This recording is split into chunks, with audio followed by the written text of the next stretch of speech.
Hello বন্ধুরা, নতুন আরও একটি ভিডিওতে তোমাদের সবাইকে অনেক ওয়েলকাম। আজ আমি তোমাদেরকে শেয়ার করব মটন কষা। সেটি কিভাবে করব চলো ভিডিওটি স্কিপ না করে পুরোটা দেখতে থাকো। প্রথমে তো মটন লাগবে, সেটা ভালো করে ধুয়ে নিয়ে জল ঝরিয়ে একটু টক দই দিয়ে মাখিয়ে রেখেছি মিনিমাম 1 ঘন্টা। আর এখানে দেখো গোটা জিরে, এখানে আছে আদা, তারপরে শুকনো লঙ্কা, রসুন, কাঁচা লঙ্কা, টমেটো, সেইটা পুরো পেস্ট করলাম। করে যে একসঙ্গে পুরো পেস্ট করে যে দইটা দিয়ে মেখে রেখেছিলাম মাটনটা, তার মধ্যেই মশলাগুলো দিয়ে দিলাম। তার মধ্যে দিয়ে দিলাম হলুদ, নুন আর সর্ষের তেল। এইটা দিয়ে এবার ভালো করে মাখাবো।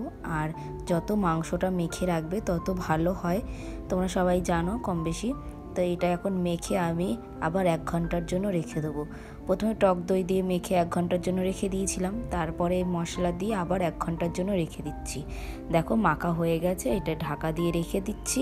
আর এইদিকে ততক্ষণে যেগুলো করতে হবে, যেমন একটু মটনে একটু পেঁপে দেবো, সেই কারণে পেঁপে আর আলু নিয়ে নিয়েছি।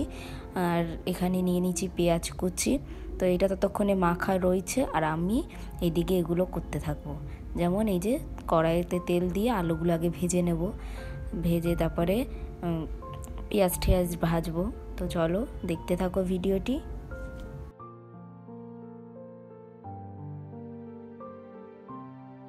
আলুগুলো কিন্তু ভাজা হয়েই গেছে, লাল লাল করে দেখতেই পেলে।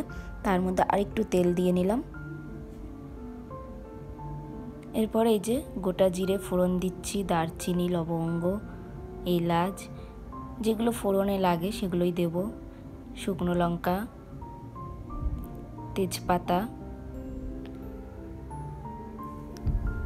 এবার এগুলো একটু ভেজে নেব।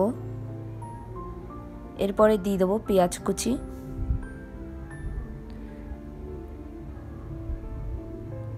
পেঁয়াজ কুচিটা দিয়ে নেওয়ার পরে আবার একটু পেঁয়াজটা ভেজে নেব হালকাভাবে।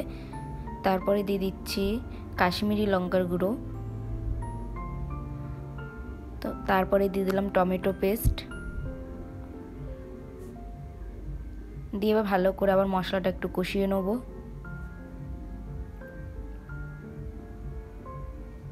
আর যত বেশি মশলাটা কষাবে তত কিন্তু খেতেও ভালো হয়।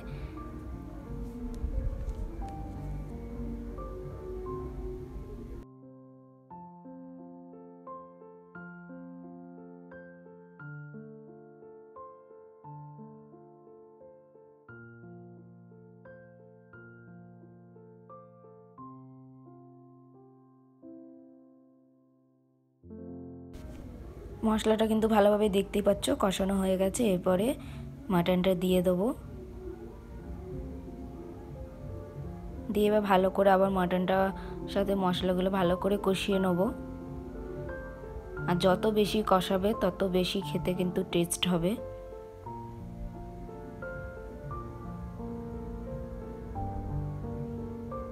এরপরে দিয়ে দিলাম পেঁপে।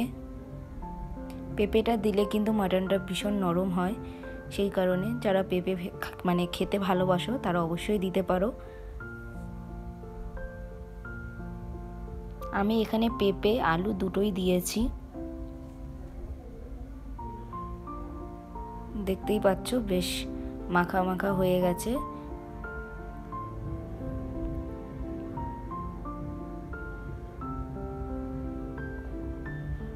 এইবারে এটাকে প্রেসারে সিটি দেবো, সেখানে এটা প্রেসারে এবার নিয়ে নিচ্ছি। তার মধ্যে একটু উষ্ণ গরম জল দিয়ে দিয়েছি, তাহলে ভালো হবে, ঠান্ডা জলটা দেবে না, উষ্ণ গরম জলটা দিলে ভালো হয়। এবারে প্রেসারের মুখটা আটকে দেবো। 2খানা সিটি দিলে মোটামুটি হয়ে যাবে। তাই যে বসিয়েও দিয়েছি, সিটি পড়েও গেছে 2খানা। তো এই দেখো আমাদের কিন্তু মাটন রেডি। তো তোমাদের কেমন লাগলো বন্ধুরা? যদি তোমাদের ভালো লেগে থাকে তো প্লিজ একটা লাইক করো আর সাথে চ্যানেলটিকে সাবস্ক্রাইব করে দিও। টাটা।